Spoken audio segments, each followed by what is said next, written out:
اللہ رب العالمین کا ہم جتنا شکر ادا کریں بہت کم ہے کہ اس نے ہمیں مسلمان بنایا ہے، اسلام کی دولت سے نوازا ہے۔ اسلام اللہ رب العالمین کی بہت بڑی نعمت اور دولت ہے جو کہ اللہ رب العالمین نے ہمیں نصیب کیا ہے۔ تو یہ دولت ہمارے لیے اسی وقت فائدہ مند ثابت ہو سکتی ہے جب تک کہ ہم اس کے تعلیمات پر عمل کریں۔ اگر ہم اسلام کی تعلیمات پر عمل نہیں کرتے ہیں، اس کے مطابق اپنی زندگی نہیں گزارتے ہیں، تو یہ دولت ہمارے کسی کام کی نہیں۔ یہ اسی وقت فائدہ دے سکتی ہے جب تک آپ اپنی زندگی کو اسلام کے مطابق گزاریں۔ تو اسلام دو چیزوں کے مجموعے کا نام ہے، ایک حقوق اللہ کا اور دوسرے حقوق العباد کا۔ حقوق العباد کا معاملہ بہت سنگین ہے، اس میں اگر کوتاہی ہو جا رہی ہے تو ہم بہت برا پھنس جائیں گے، ہماری نجات نہیں ہو سکتی۔ حقوق اللہ میں اگر کوتاہی ہو جا رہی ہے، اللہ رب العالمین سے امید کی جا سکتی ہے کہ اللہ رب العالمین معاف فرما دے اور جنت میں داخل کر دے۔ تو جس طریقے سے حقوق اللہ کی ادائیگی ضروری ہے، اسی طریقے سے حقوق العباد کی بھی ادائیگی ضروری اور لازمی ہے۔ اگر یوں کہا جائے اس سے بھی بڑھ چڑھ کر انسان کو حقوق العباد کی طرف توجہ دینا چاہیے۔ جب آپ اس طرح کریں گے تو اللہ رب العالمین کا جو حق ہے وہ آپ کے دل میں بیٹھ جائے گا، آپ کے لیے وہ چیز بھی آسان ہو جائے گی۔ حقوق العباد میں جو کوتاہی ہو رہی ہے، زیادہ تر کوتاہی اسی زبان کی وجہ سے، اس لیے کہ لوگ بندوں کے حق میں جو کوتاہی کرتے ہیں وہ پاؤں سے نہیں کرتے، ہاتھ سے نہیں کرتے ہیں۔ بہت کم ایسا دیکھنے کو ملتا ہے کہ ہمارے سماج میں جب آپس میں ناچاکی ہوتی ہے تو ایک دوسرے کو مار پیٹ کرتے ہیں، بہت کم ہوتا ہے۔ جب جھگڑا عروج پر ہوتا ہے تب ہاتھ کا، پاؤں کا، ڈنڈا کا استعمال کرتے ہیں، لیکن زیادہ تر استعمال اسی زبان کا ہوتا ہے۔ اگر آپ اس زبان کو کنٹرول میں رکھیں گے، آپ انشاءاللہ حقوق العباد میں کوتاہی نہیں کریں گے۔ اس زبان سے کیا کرتے ہیں؟ غیبت کرتے ہیں، جو کہ اپنے مسلمان بھائیوں کی عزت کو نوچنے کا نام ہے، اس کی عزت کو خاک میں ملانے کا نام ہے۔ تو کبھی بھی آپ اپنے مسلمان بھائی کی غیبت نہ کریں، یہ بہت سنگین جرم ہے، بہت سنگین جرم ہے۔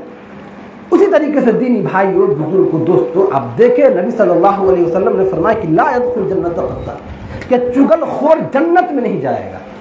ایک کن لوگوں کے لیے استعمال ہو رہا ہے؟ ان لوگوں کے لیے جو حقوق العباد میں کوتاہی کر رہے ہیں۔ یہ اللہ کا تو حق نہیں ہے، بندوں کا حق ہے ایک بات کو یہاں سے وہاں پھیلانا فساد کی غرض ہے کہ ان دونوں کے درمیان ناچاکی ہو جائے، جھگڑا ہو جائے، یہ چگلی ہے۔ اگر آپ ایسا کرتے ہیں تو دو بھائیوں کے درمیان جھگڑا ہوتا ہے، دو بھائیوں کے درمیان جھگڑا ہوتا ہے، تو یہ تو بندوں کے حق میں آپ کوتاہی کر رہے ہیں۔ تو جس کے متعلق نبی صلی اللہ علیہ وسلم نے دو ٹوک الفاظ میں فرما دیا، لا يدخل جنت قتل، چگل خور جنت میں نہیں جائے گا۔ حقوق العباد میں کوتاہی ہو رہی ہے اور جنت میں داخلہ ممنوع ہو رہا ہے۔ آپ غور کریں، لا يدخل جنت، آپ اپنے ماں باپ کا نافرمان جنت میں نہیں جائے گا۔ حقوق العباد میں کوتاہی ہو رہی ہے، جنت میں داخلہ ممنوع ہو رہا ہے۔ اس طریقے سے بے شمار جگہ نبی صلی اللہ علیہ وسلم نے فرمایا وہ شخص ہم میں سے نہیں ہے جو اپنے مسلمان بھائی کو دھوکہ دے، اپنے مسلمان بھائی کو جو دھوکہ دے وہ ہم میں سے نہیں ہے۔ نبی صلی اللہ علیہ وسلم نے فرمایا کہ بندوں کا، کہ آپ بندوں کے ہم کوتاہی کر رہے ہیں، ایک دوسرے کو دھوکہ دے رہے ہیں، تو جس کے متعلق فرمایا کہ وہ ہم میں سے ہے ہی۔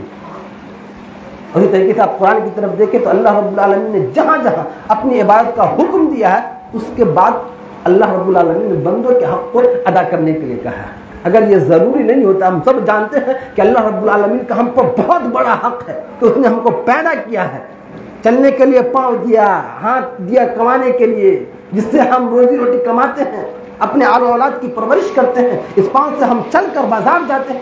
تو اللہ کی بہت بڑی نعمت ہے، اگر ہم ان نعمتوں کو شمار کرنا چاہیں تو کبھی شمار نہیں کر سکتے۔ وفی انفسکم افلا تبصرون، آپ اپنے آپ میں غور کریں تو بہت بڑی نعمت آپ کو محسوس ہوگی جو اللہ نے آپ کو دی۔ تو اللہ کا بہت بڑا حق ہے، اللہ کا بہت بڑا حق ہے۔ یہ ضروری تھا کہ اللہ رب العالمین اپنے حق کو قرآن میں بیان کرے۔ قرآن سے اللہ رب العالمین نے بیان کیا کہ وَاعْبُدُوا اللَّهَ، اللہ کا حق یہ ہے کہ تم اپنی پوری زندگی اللہ کے عبادت میں گزارو، اس کے ساتھ کسی کو شریک نہ کرو، یہ اللہ کا حق ہے۔ اس کے بعد اللہ رب العالمین نے یہ نہیں کہا اگر تم ایسا کرو گے تو تم جنت میں چلے جاؤ گے، اگر تم اللہ کی عبادت کر لو گے، شرک سے باز آ جاؤ گے تو تم جہنم سے بچ جاؤ گے، تم نجات پا جاؤ گے۔ اللہ نے ایسا نہیں کیا۔ جبکہ میرے بھائیوں، بزرگوں، دوستوں، اگر ہم پوری زندگی شرک سے باز آ جاتے ہیں تو یہ بہت بڑی کامیابی اگر ہم اللہ کی عبادت کرتے ہیں اللہ کو راضی کر لیتے ہیں، بہت بڑی کامیابی ہے۔ ہونا تو یہ چاہیے تھا کہ اللہ رب العالمین کسی پر کہتا کہ چلو تم نے میری عبادت کر لی ہے، مجھے کبھی بھی کسی کا شریک نہیں کیا، تم جنت میں چلے جاؤ، یہ کافی تھا۔ لیکن نہیں میرے بھائیوں، اس کے آگے اللہ رب العالمین نے کہا کہ وَبِالْوَالِدَيْنِ احسانا، اپنے والدین کے ساتھ حسن سلوک کرو، اپنے ماں باپ کے ساتھ اچھا سلوک کرو، ان کے حق میں کوئی کوتاہی نہ کرو، بندوں کے حق کو ادا کرو۔ وَاعْبُدُوا اللَّهَ وَلَا تُشْرِكُوا بِهِ شَيْئًا وَبِالْوَالِدَيْنِ إِحْسَانًا وَبِذِي الْقُرْبَىٰ وَالْيَتَامَىٰ وَالْمَسَاكِينِ وَالْجَارِ ذِي الْقُرْبَىٰ، ایک لمبی فہرست حقوق العباد کے اللہ رب العالمین نے بیان کر کہ ان تمام کے حق کو تم ادا کرنا ضروری ہے۔ میری عبادت کے بعد تم اس طرف دھیان دو، صرف میری عبادت کی طرف تم دھیان نہ دو۔ یہ نہیں کہا کہ تم صرف میری عبادت میں لگ جاؤ، مجھے خوش کرنے میں لگ جاؤ، اب باقی جو حقوق العباد اس کو چھوڑ دو۔ کہیں بھی اللہ رب العالمین نے نہیں کہا، بلکہ بار بار ابھارا، یہ ترغیب دی ہے، اپنے حق کے ساتھ بندوں کے حق کو بیان کر کے یہ ترغیب دی ہے کہ جس طریقے سے تم مجھے خوش کرنے کی کوشش کرتے ہو، اپنے بندوں کو، اپنے بھائیوں کو بھی خوش کرنے کی کوشش کرو۔ رضا رب فی رضا الوالدین، یہاں تک کہہ دیا نبی صلی اللہ علیہ وسلم نے کہ جب تک ماں باپ خوش نہیں ہے تب تک اللہ خوش نہیں ہے۔ اللہ کی خوشی چاہتے ہو، اللہ کی رضا مندی کو چاہتے ہو تو جاؤ اپنے ماں باپ کے پاس بیٹھو۔ اپنے ماں باپ کو راضی کر کے اللہ کو خوش نہیں کر سکتے ہو، اگر تمہارے ماں باپ ناراض ہیں تو تم ان کے سامنے رو، گڑگڑاؤ، پاؤں پکڑو، تب جا کے اللہ راضی ہوگا۔ جب تک ماں باپ ناراض ہے تب تک اللہ بھی ناراض ہے۔ دیکھیے یہاں پر اللہ رب العالمین نبی صلی اللہ علیہ وسلم نے کتنی بڑی بات کر دی کہ جب تک ماں باپ ناراض ہے اس وقت تک اللہ بھی ناراض ہے۔ اللہ کی رضامندی چاہتے ہو تو اپنے ماں باپ کو خوش کر لو۔ حقوق العباد کی کتنی اہمیت بتائی جا رہی ہے، آپ سوچئے، جس کی آج ہمارے نزدیک کوئی اہمیت ہی نہیں ہے، جس کو آج ہم کوئی اہمیت ہی نہیں دیتے ہیں۔ وَاعْبُدُوا اللَّهَ وَلَا تُشْرِكُوا بِهِ شَيْئًا وَبِالْوَالِدَيْنِ إِحْسَانًا وَبِذِي الْقُرْبَىٰ وَالْيَتَامَىٰ وَالْمَسَاكِينِ وَالْجَارِ ذِي الْقُرْبَىٰ وَالْجَارِ الْجُنُبِ، آپ کے پڑوسی ہیں، آپ کے پڑوسی ہیں، آپ کو اس کا بھی خیال رکھنا ہے۔ ایسا نہیں ہے کہ آپ اپنے گھر میں رہے، نماز پڑھتے رہے، روزہ رکھتے رہے، اچھا کھاتے رہے، پیتے رہے، آپ کا پڑوسی بھوکا ہے تو آپ جنت میں نہیں جا سکتے۔ پڑوسی کا بھی خیال رکھنا ہے، رشتہ داروں کا بھی خیال رکھنا ہے، دوست احباب کا بھی خیال رکھنا ہے، یتیموں اور مسکینوں کا بھی خیال رکھنا ہے، مسافروں کا بھی خیال رکھنا، اجنبیوں کا بھی آپ کو خیال رکھنا ہے۔ لیکن آج ہمارے معاشرے میں بھائی بھائی کا دشمن بنا بیٹھا ہے، اپنے سگے بھائی کا دشمن ہے۔ ایک گھر میں رہتا ہے، 2 بھائی ہے، 3 بھائی ہے، تو ان دونوں کے درمیان بات نہیں ہوتی ہے، ایک دوسرے سے اعراض کرتے ہیں، بات تک نہیں کرتے، چہرہ دیکھنے کا بارہ نہیں کرتے۔ یہ اپنے سگے بھائی کی کیفیت ہو رہی ہے، چاہے کہ آپ کے محلے آپ کے پڑوسی کا بھائی ہو، جبکہ تمام مسلمانوں کو بھائی قرار دیا گیا ہے، لیکن ایک ماں کے پیٹ سے نکلے ہوئے 2 بھائیوں کے درمیان آج ہمدردی نہیں ہے، محبت نہیں ہے، الفت نہیں ہے۔ آج یہ امت کہاں جا رہی ہے؟ بھائی بھائی کا دشمن ایسا بنا بیٹھا ہے کہ اگر اس کو موقع ملے تو اپنے بھائی کا قتل کر دے، اور ایسا ہوتا ہے اپنے بھائی پہ چھری اٹھاتا ہے، اپنے بھائی پہ لاٹھی اٹھاتا ہے، گالی گلوچ کرتا ہے، بھائی کا شکوہ بیان کرتا ہے۔ یہ ہماری حالت ہے۔ ہم نماز پڑھتے، روزہ رکھتے ہیں، اس کے علاوہ ہم بھائی کے حق کو ادا نہیں کرتے ہیں، بھائی سے بات نہیں کرتے ہیں۔ بہت سارے لوگ آپ کے معاشرے میں ہوں گے جو اپنے بھائی سے بات نہیں کرتے ہیں، اپنے محلے کے بھائی سے بات تک نہیں کرتے ہیں، ان کی نماز، ان کا روزہ کوئی فائدہ نہیں ہے۔ نبی صلی اللہ علیہ وسلم نے فرمایا کسی مسلمان کے لیے جائز نہیں ہے کہ اپنے مسلمان بھائیوں سے 3 دن سے زیادہ گفتگو چھوڑ دیں۔ سالوں سال دشمنی چل رہی ہے، بات بند ہے، ایک راستہ ادھر جاتا ہے تو دوسرا اس طرف جاتا ہے، ایک دوسرے کا چہرہ دیکھنا گوارا نہیں کرتا۔ یہ ہماری حالت اور کیفیت ہے۔ جنہیں بھائیوں، بزرگوں، دوستوں، آپ کو معلوم نہیں ہے کہ اللہ رب العالمین نے ہمارے درمیان الفت اور محبت جیسی عظیم نعمت دی ہے۔ وَاذْكُرُوا إِذْ كُنتُمْ أَعْدَاءً فَأَلَّفَ بَيْنَ قُلُوبِكُمْ، اللہ رب العالمین اپنی نعمت کو یاد کرا رہا ہے کہ تم ایک دوسرے کا دشمن تھے، ایک دوسرے کو خون کے پیاسے بنے ہوئے تھے، بھائی بھائی کا دشمن تھا، ایک دوسرے کو مارنے کے لیے تیار تھے۔ ایسی حالت تھی انسانوں کی کہ ایک جان کے بدلے جب تک سینکڑوں جانیں نہ چلی جاتی تو صبر نہیں آتا تھا، اپنے بھائی کو معاف کرنے کا خیال تک نہیں آتا تھا۔ ایسا لگتا تھا کہ اللہ کی زمین میں انسان آباد نہیں ہے، بلکہ انسانی لباس میں جنگل کے وحشی جانور اور درندے موجود ہیں۔ یہ حالت تھی اور کیفیت تھی کہ بھائی بھائی کا چہرہ دیکھنا گوارا نہیں کرتا تھا۔ آن کے آن میں انسان و لاشیں خاک و خون میں تڑپنے لگتی تھی۔ تب اللہ رب العالمین نے نبی صلی اللہ علیہ وسلم کو بھیجا اسلام جیسی عظیم نعمت سے نوازا، اس کے بعد تم آدان، تم ایک دوسرے کے دشمن تھے، اللہ رب العالمین نے تمہیں اسلام کی نعمت سے بھائی بھائی بنا دیا، تمہارے دلوں کو جوڑ دیا، الفت اور محبت پیدا کر دی۔ آج انسان اس الفت اور محبت کو اپنے دل سے نکال کر پھینک دیا، اس کی جگہ نفرت اور عداوت بھر لیا ہے۔ کسی کو ذرہ برابر بھی احساس تک نہیں ہوگا کہ ہمارا بھائی ہم سے روٹھا ہوا ہے، ہمارا بھائی ہم سے ناراض ہے، ہم جائیں اس کو منائیں، کبھی کسی کو احساس تک نہیں ہوتا ہے۔ آپ یاد رکھیں، اگر آپ کا بھائی آپ سے ناراض ہے، آپ اس سے معافی نہیں مانگتے ہیں، دو لوگ آپس میں ناراض ہیں، اسی حالت میں اگر آپ کی موت ہوتی ہے تو آپ جہنم میں جائیں۔ آپ کس کو خوش کر رہے ہیں؟ نہ اللہ کو خوش کر رہے ہیں، نہ بندوں کو خوش کر رہے ہیں، نہ آپ اللہ کو خوش کر رہے ہیں، نہ بندوں کو خوش کر رہے ہیں۔ کس طرف جا رہے ہیں میرے بھائی؟ دونوں حقوق میں ہم سے کوتاہی ہو رہی ہے، کسی ایک کے بھی حق کو ہم ادا نہیں کر پا رہے ہیں۔ آپ یاد رکھیں، اچھے طریقے سے یاد رکھیں، آپ جنت میں جانا چاہتے ہیں تو جس طرح آپ نماز پڑھتے ہیں، نماز پڑھنا اپنے اوپر جتنا لازم قرار دیتے ہیں، واجب قرار دیتے ہیں، اسی طریقے سے اپنے مسلمان بھائیوں کو خوش کرنا لازم قرار دیتے ہیں۔ اگر مسلمان بھائی آپ کا سامنے سے آپ کو برا بھلا کہتا ہے، آپ خاموش رہے، حق یہ ہے کہ آپ خاموش رہے، اس کا بھی آپ جو عزت کے ساتھ جواب دیں، اچھے اخلاق سے آپ اس کے ساتھ پیش آئے، حق تو یہ ہے آپ کا۔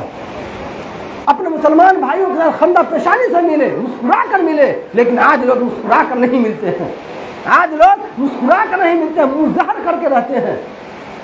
سلام تو کرتے ہیں، سلام تو کر دیتے ہیں، لیکن دل میں ہزاروں نفرتیں رہتی ہیں۔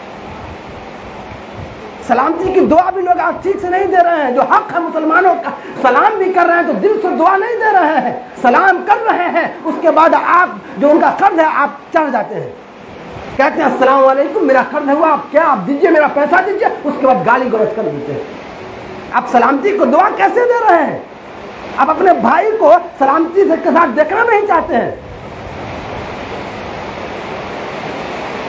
تو ہر چیز میں ہم سے کوتاہی ہو رہی ہے میرے بھائیوں، یہ سب کوتاہی نہیں ہونی چاہیے۔ یہ ہمارے معاشرے کی بدقسمتی ہے کہ نہ اللہ ہم سے راضی ہے، نہ اللہ کے بندے ہم سے راضی ہیں، نہ ہم نے اللہ کو خوش کیا ہے، نہ اللہ کے بندوں کو خوش کیا ہے۔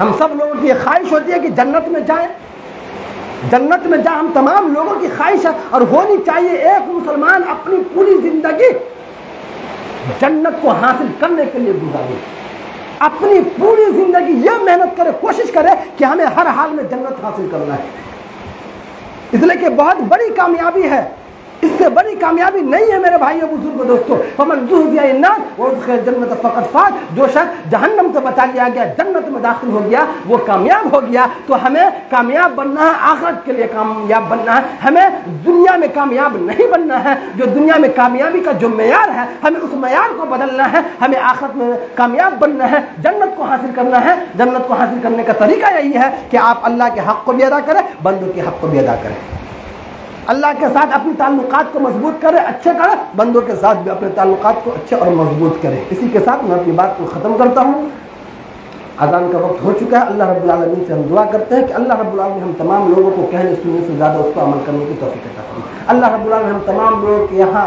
مل بیٹھنے کو ہمارے لیے فائدہ مند ثابت کر دے۔ اللہ رب العالمین جس طریقے سے ہم حقوق اللہ کی ادائی کر رہے ہیں، ہمیں یہ توفیق دے کہ ہم حقوق العباد کی بھی ادائی کریں۔ اللہ رب العالمین ہم تمام لوگوں کو آپس میں الفت اور محبت دل میں پیدا کرنے کی توفیق دے۔ اللہ رب العالمین ہمیں توفیق دے کہ ہم لوگ آپس میں بھائی بھائی بن کر رہے، ہم لوگوں کے اندر الفت اور محبت پیدا کر دے۔ اگر دل میں کسی مسلمان بھائی کے خلاف کینہ کپٹ ہے، بغض و عداوت ہے، اللہ رب العالمین دل سے نکال پھینک دے۔ اللہ رب العالمین جب تک ہمیں زندہ رکھے، اسلام کے مطابق زندگی گزارنے کی توفیق دے، اپنے مسلمان بھائیوں کے ساتھ الفت اور محبت کرنے کی توفیق دے۔ جب ہمارا خاتمہ ہو تو اس حال میں بھی خاتمہ ہو کہ تو بھی ہم سے راضی ہو اور تیرے بندے بھی ہم سے راضی ہو۔ آمین وآخر دعوانا الحمدللہ رب العالمین۔ السلام علیکم ورحمۃ اللہ وبرکاتہ۔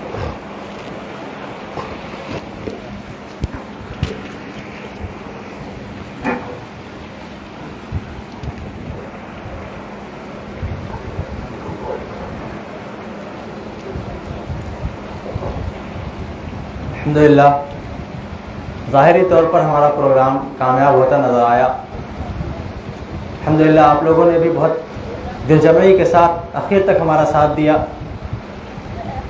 اس پروگرام کو شروع کیا ہے